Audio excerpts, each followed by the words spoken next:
All right, Christian again.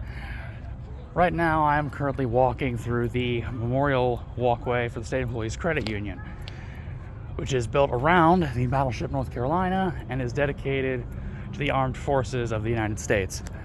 But because it's built around the North Carolina, as you can see there, that's what we're going to be talking about.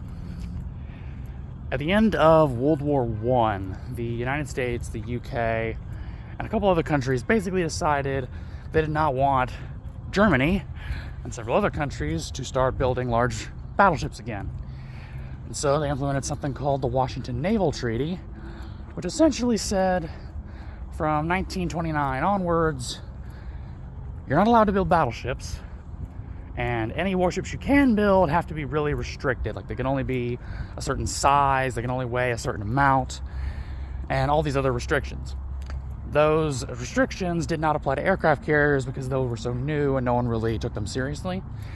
Which is why when you look at this interwar period, the only ships of significant size that were being built were aircraft carriers. By the mid-30s, it was becoming pretty obvious that the Japanese and the Germans were no longer respecting this particular treaty, and they were starting to cut corners, such as saying that the Bismarck, their most modern battleship, was a cruiser of 50,000 tons, which is what the weight limit was. But then the ship launched and it became pretty clear that thing was a lot bigger than 50,000 tons. So the United States decided to basically upend the treaty and start creating their own battleships. And that's where the North Carolina comes from. The United States at that point in time had what were called dreadnought type ships. Really heavily armored, but very slow, lacking any speed whatsoever, and the only saving grace was their big guns.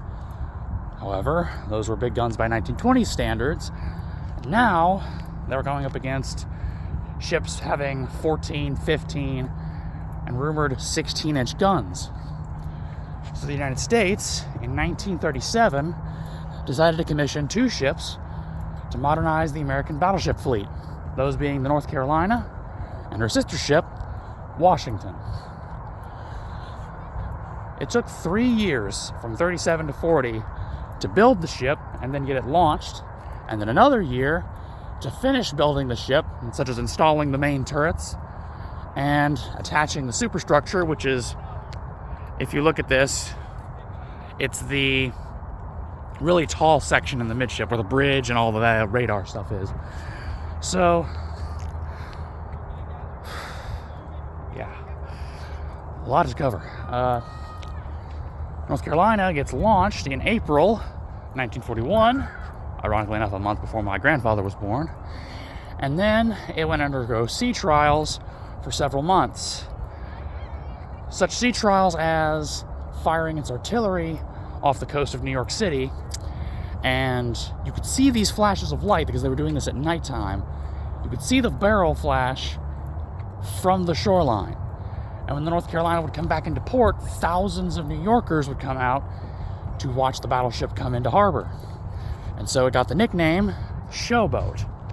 And they call it that to this day. Unfortunately, as we all know, Pearl Harbor would happen on December 7th, and the North Carolina would be called up for a refit to get ready for war. July 1942, she finally gets to Pearl Harbor, and from there she would primarily serve as an escort ship for the USS Enterprise, which was the most decorated ship in all of World War II. Aside from that, she would primarily serve as escorts for other ships and occasionally would operate as a shore bombardment vessel. Basically, they would use her giant guns, 16-inch caliber, she had 9 of them, and they would fire them at shore locations like Japanese bunkers or airstrips and things like that. In 1943, torpedo strikes the North Carolina. That would be one of the most significant amounts of damage the ship would ever take, and eventually she would get repaired and sent back out in September 1944. 1945 rolls around. It's a few weeks until the war ends, and the North Carolina is sailing in a large fleet of 4 aircraft carriers, several battleships, and then numerous support vessels when they get attacked by 183 kamikazes. One of those kamikazes dives for the North Carolina, dive bombing straight down, and the North Carolina would manage to shoot it down. And the plane would careen off and would land in the water next to the ship. However, a destroyer that was also in the fleet was also tracking that kamikaze plane as it came down, and as it continued to track the target, it would fire a 5-inch shell straight into the North Carolina. Specifically, if you can see it, there is a gun directory up there next to the first funnel.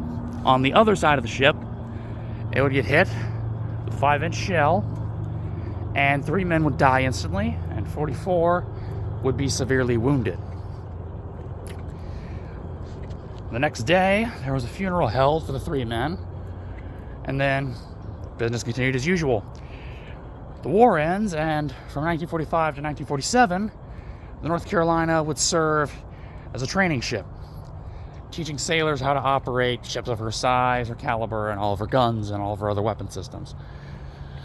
1947, she's decommissioned, but she's not stricken from the Navy roster, but instead she's put into a reserve fleet, which is essentially a floating junkyard of ships that are waiting to either be scrapped or to be brought back into the Navy. 1955 rolls around. She's officially stricken from the Navy roster, so she's no longer a Navy ship. And then a few years later, she's in a scrapyard somewhere, and the governor of North Carolina at the time would pay $100,000 in state funds to purchase the ship and have it sent to Wilmington.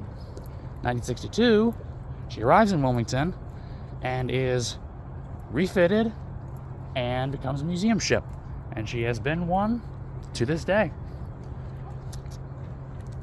2015, they started noticing, however, that the harbor here, the waves from the wake of passing boats and such, and the increasing water and the hurricanes, would deal a lot of damage to the ship, making it get tossed around and roll and further degrading the vessel. So in 2018, they constructed a walkway and a cofferdam. The cofferdam is essentially, if you can see it there, a dam around the ship, meaning that they can control how much water gets to the ship, and thus they can control the intensity of that water. Sort of think of if you put a bucket of water in a pond, the water in the bucket is separate from the water in the pond, that sort of thing. And that's the condition she finds herself in today. If you ever want to come visit her, she's down here in Wilmington, right on the water line. And yeah, quite a piece of history this thing is. See y'all around.